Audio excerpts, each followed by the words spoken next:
اللي انت بتكلمه لي عمال يتنمر على الفيله بتاعنا. يا جدعان انتوا فاهمين، انا هرد يا حسين، اصبر هرد يا حبيبي، انا برد اهو.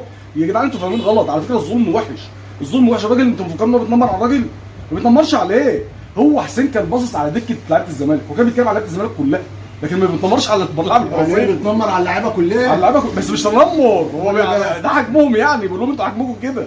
بيتريق علينا كوره يعني، كوره يا جدعان. لا السلام عليكم. ايه يا ابني يا خراشي، ده انا قلب عليك الدنيا يا زرمباء. عايز مني ايه يا عم؟ عايز منك ايه يا عم؟ عايز اطمن عليك يا عم، في ايه مالك؟ انا حلو يا عم بس بعيد عني. حلو فين يا عم؟ كل ما اجي اسال عليك يقول لك ما بيجيش الشغل، ما بيجيش الشغل، وبقالك يومين تعبان ولا مش عارف. انت تعبان؟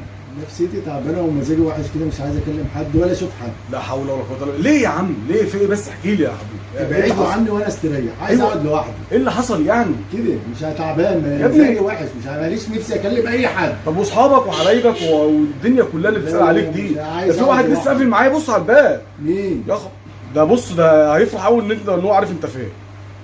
حبيبي ادوني كده. ايوه يا عم حبيبك. الو، ايه يا حسين؟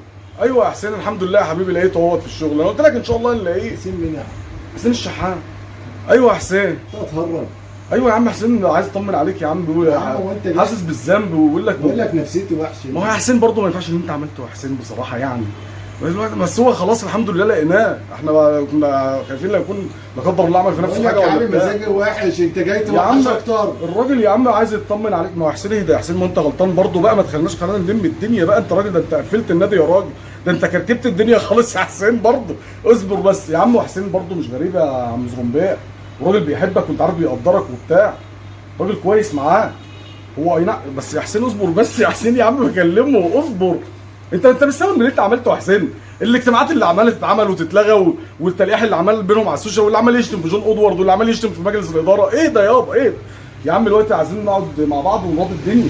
الراجل يعني مش موصل معاك في حاجه. يا عم انا مش عايز اقعد مع حد، سيبوني في حالي بقى يا عم. انت عايزني انتحر عشان اريحك انت وهو؟ مش حسين بتاعك اللي انت بتكلمه لي عمال يتنمر على الفيله بتاعنا.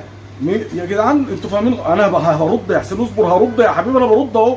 يا جدعان انتوا فاهمين غلط، على فكره الظلم وحش، الظلم وحش. الراجل انتوا مفكرين انه بيتنمر على الراجل؟ ما بيتنمرش عليه. هو حسين كان باصص على دكه لعيبه الزمالك، وكان بيتكلم على لعيبه الزمالك كلها، لكن ما بيتنمرش على اللاعب الحرفي. يعني بيتنمر على اللعيبه كلها، على اللعيبه بس مش تنمر. هو ده حجمهم يعني، بيقول لهم انتوا حجمكم كده. بيتريق علينا كوره يعني، كوره يا جدعان. معلش يا حسين، انت عارف ان هم بيبقوا حساسين اول ما بيتغلبوا، والشنطه دايما بيبقى فيها كتاب دين، ما انت فاهم يا حسين. ليك يوم يا حسين، ليك يوم يا عم ده بس حسين بس. المهم يا عم، انا مش عايزك تزعل من حسين. لا حسين ولا انت ولا حسين، والله ما كنتش عايز اشوفه. لا الا الله. لا يا عم، انت شايف انت فريقك لعبت كوره الماتش ده يعني؟ ما انتوا كنتوا لازم تخسروا، انتوا لعبتوا كوره. ما هو لو ما كانش حسين اتولد ما كنا زماننا كسبنا الماتش. ايوه حصل. معلش يا حسين، ده لا موضوع بقى نفسي خالص. معلش انت عايز حاجه يابا؟ لا ما كناش. الحمد لله اطمنا عليه.